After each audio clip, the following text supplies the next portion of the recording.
کبھی سوچا ہے کہ جب پاکستان میں کوئی مجرم ثابت ہو جاتا ہے تو قانون اسے کون کون سی سزائیں دے سکتا ہے؟ آج ہم پاکستان پینل کوڈ کے سیکشن 53 کو سمجھنے کی کوشش کریں گے، جو سزاؤں کی پوری فہرست ہمارے سامنے رکھتا ہے۔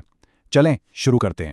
تو سب سے پہلا اور بنیادی سوال یہی ہے کہ جب عدالت کسی کو مجرم قرار دے دیتی ہے تو اس کے بعد ہوتا کیا ہے؟ سزا کا فیصلہ آخر کن بنیادوں پر کیا جاتا ہے؟ اچھا، تو اس سوال کا جواب ہمیں ملتا ہے پاکستان پینل کوڈ کے سیکشن 53 میں۔ یہ سیکشن ہمیں 10 مختلف سزاؤں کی ایک لسٹ دیتا ہے جو پاکستان میں جرائم کے لیے دی جا سکتی ہیں۔ آپ سمجھ لیں کہ یہ ایک طرح سے سزاؤں کا ایک مینیو ہے۔ ان سزاؤں کو ہم دو بڑے حصوں میں تقسیم کر سکتے ہیں۔ پہلا حصہ ہے انتقام اور معاوضہ۔ ان کا بنیادی مقصد متاثرہ شخص یا اس کے خاندان کو انصاف دلانا ہوتا ہے، اور ان کی جڑیں اسلامک قوانین میں ہیں۔ تو سب سے پہلے آتا ہے قصاص۔ قصاص کا مطلب ہے آنکھ کے بدلے آنکھ یا جان کے بدلے جان۔ یہ اصول خاص طور پر جسم کے خلاف جرائم پر لاگو ہوتا ہے، جیسے قتل یا کسی کو شدید زخمی کرنا۔ لیکن یہاں ایک اور راستہ بھی ہے، اور وہ ہے دیت۔ یہ قصاص کا متبادل ہے، یعنی اگر متاثرہ شخص کے گھر والے مجرم کو معاف کر دیں تو قصاص کے بجائے مالی معاوضے یعنی دیت کا حکم دیا جا سکتا ہے۔ اب اگر زخم کا معاوضہ دینا ہو تو اس کی بھی دو قسمیں ہیں۔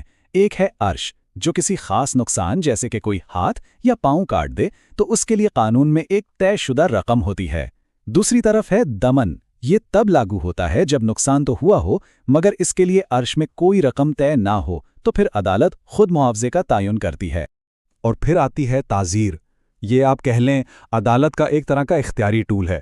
جب قصاص، دیت، عرش یا دمن جیسی سزائیں کسی وجہ سے لاگو نہیں ہو پاتی تو عدالت اپنی ثوابدید پر قید یا جرمانے جیسی سزا دے سکتی ہے۔ اچھا، تو یہ تو تھا ایک حصہ۔ اب آتے ہیں دوسرے حصے کی طرف، جو پہلے سے کافی الگ ہے۔ یہ وہ سزائیں ہیں جو ریاست یعنی اسٹیٹ معاشرے کی طرف سے نافذ کرتی ہے۔ یہ سزائیں شاید ہمیں زیادہ جانی پہچانی لگیں۔ اس لسٹ میں سب سے سنگین سزا ہے سزائے موت۔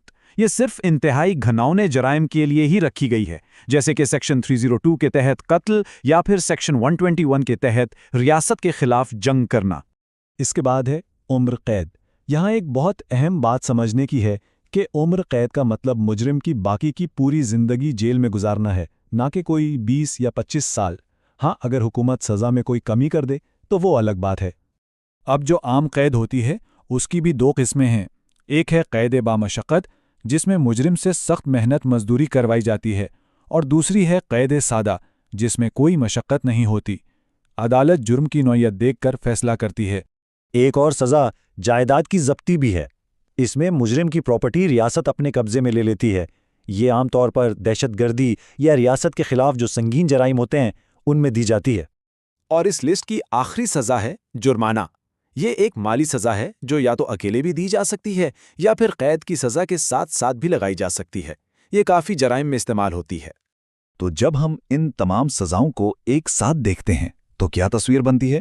ایک ایسا نظام جو انصاف کے دو بالکل مختلف فلسفوں کو ساتھ لے کر چل رہا ہے۔ ایک طرف متاثرہ شخص کے حقوق ہیں تو دوسری طرف پورے معاشرے کا تحفظ ہے۔ یہ واقعی ایک بہت پیچیدہ توازن ہے۔ یہ ٹیبل دیکھیں، یہ پوری بات کا خلاصہ ہے۔ ایک طرف وہ سزائیں ہیں جن کا مرکز متاثرہ شخص ہے، یعنی قصاص، دیت، عرش، دمن اور تعزیر، اور دوسری طرف وہ سزائیں ہیں جن کا مرکز ریاست اور معاشرہ ہے، جیسے سزائے موت، عمر قید اور جرمانہ۔ انہی دو ستونوں پر پاکستان کا سزاؤں کا پورا نظام کھڑا ہے۔ تو آخر میں یہ ایک بنیادی سوال ہمارے سامنے آتا ہے کہ سزا کا اصل مقصد ہے کیا؟ کیا یہ متاثرہ شخص کے زخموں پر مرہم رکھنا ہے یا پھر پورے معاشرے کو جرائم سے بچانا ہے؟ پاکستان کا قانونی نظام ان دونوں مقاصد کو ایک ساتھ حاصل کرنے کی کوشش کرتا ہے، لیکن ان کے درمیان صحیح توازن کیسے قائم کیا جائے، یہ ایک ایسی بحث ہے جو ہمیشہ جاری رہے گی۔